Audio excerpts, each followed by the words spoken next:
Bismillahirrahmanirrahim. Kisah para sahabat Nabi. Kisah Nabi Muhammad SAW menjadi Rasul.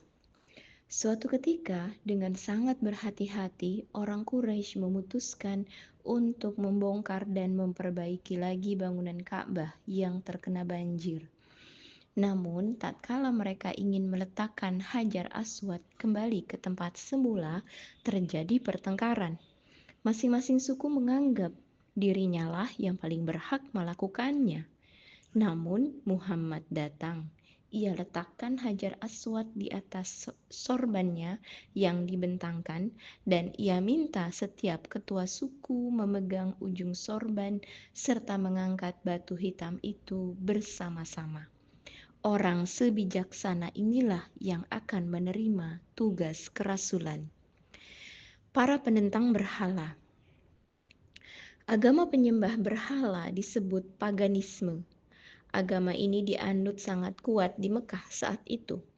Meski demikian, ada sebagian orang yang tetap berpikiran sehat. Salah seorang di antaranya adalah Warokoh bin Naufal yang kemudian memeluk agama Nasrani. Menyendiri ke Gua Hira.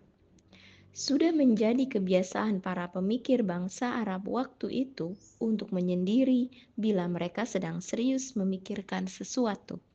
Itu pula yang dilakukan Muhammad. Ia banyak mengasingkan diri ke Gua Hira untuk menjauhi dosa dan memikirkan cara menyelamatkan masyarakatnya dari penyembahan sesat kepada berhala. Kebiasaan ini disebut tahannut. Menjadi Rasul. Suatu ketika di tahun 610 Masehi, datang malaikat Jibril alaihi salam ke Gua Hira. Ketika itu Muhammad sedang berpikir seperti biasa. Sampai 3 kali Jibril memerintahkan agar Muhammad membaca. Namun 3 kali pula ia menjawab, "Saya tak dapat membaca."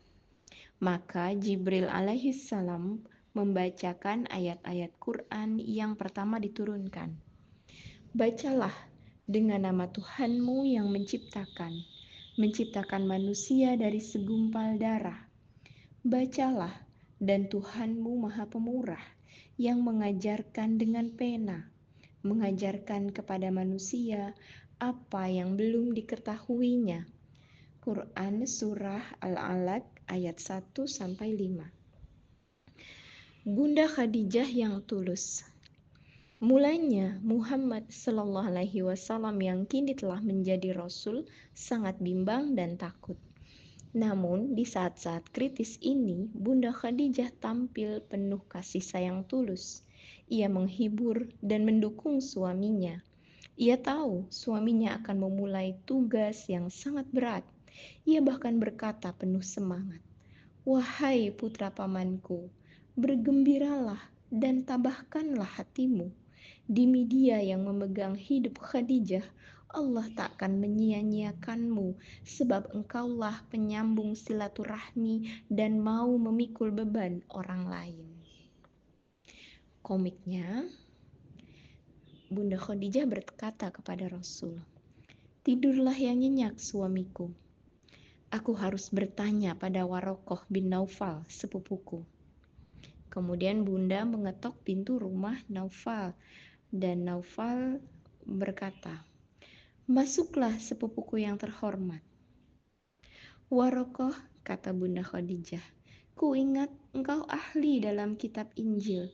Aku ingin menceritakan apa yang terjadi pada Muhammad." "Ceritakanlah, wahai Khadijah."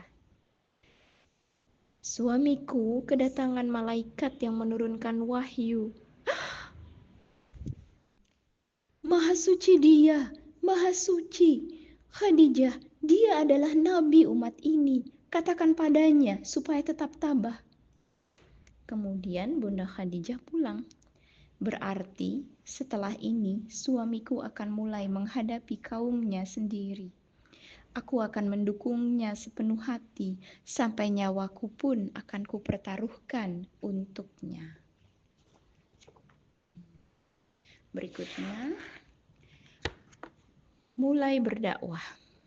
Di awal dakwah Islam, Allah Subhanahu wa taala telah mengajarkan Rasulullah Shallallahu alaihi wasallam bagaimana cara melakukan sholat. Bersama Bunda Khadijah, Rasulullah Shallallahu alaihi wasallam melaksanakan sholat berjamaah. Melihat keduanya sholat, akhirnya Ali bin Abi Thalib, sepupu Nabi yang beliau pelihara di rumahnya, juga memeluk Islam. Saat itu Ali masih seorang bocah. Sholat inilah yang jadi penguat ketabahan Nabi Shallallahu Alaihi Wasallam dan para pemeluk Islam mula-mula menghadapi siksa menyakitkan dari orang-orang musyrik. Berdakwah pada keluarga lebih dulu. Nabi Muhammad Shallallahu Alaihi Wasallam berasal dari Bani Hashim, sebuah keluarga dari suku Quraisy. Ketika turun perintah untuk berdakwah, beliau Shallallahu Alaihi Wasallam mengundang keluarga besarnya makan bersama. Setelah makan, beliau Shallallahu Alaihi Wasallam bersabda, "Kubawakan kepada kamu dunia dan akhirat yang terbaik. Siapa di antara kamu yang mau mendukungku?" Namun, hanya Ali bin Abi Thalib yang berdiri menyanggupi, padahal ia masih kanak-kanak. Seluruh keluarga yang lain menertawakan Rasul Shallallahu Alaihi Wasallam dan pergi sambil mencaci maki. Maka kesulitan pun telah dimulai. Hanya pemberi peringatan. Orang musyrik menguji Nabi Shallallahu Alaihi Wasallam dengan berkata, "Datangkanlah mukjizat bila kamu benar seorang Rasul. Bukankah Musa dan Isa juga diberi mukjizat? Cobalah ubah bukit Safa dan Marwah menjadi bukit emas. Cobalah buat mata air yang lebih sedap dari sumur Zam-Zam." Tetapi Rasulullah Shallallahu Alaihi Wasallam mengatakan bahwa beliau hanyalah penyampai peringatan dan berita gembira akan kehidupan akhirat, bukan pembuat mukjizat. Beliau tahu, sekalipun permintaan mereka dikabulkan Allah, mereka tidak akan mau beriman. Karena iman itu berasal dari keikhlasan, bukan dari ketakjuban semata. Tabah menahan derita.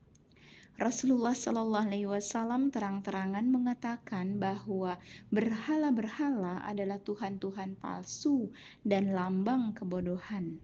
Hal ini membuat orang musyrik marah. Terlebih ternyata semakin banyak pengikut mereka yang berpindah memeluk Islam. Maka dengan kejam, orang-orang itu menyiksa para pemeluk Islam yang pertama.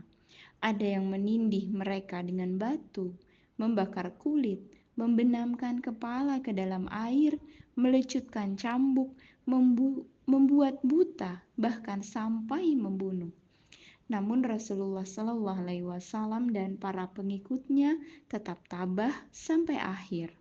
Rasul sendiri berkata bahwa seandainya orang musyrik meletakkan matahari di tangan kanan dan bulan di tangan kirinya, beliau tak akan menyerah. Alhamdulillah, dilanjutkan lagi nanti.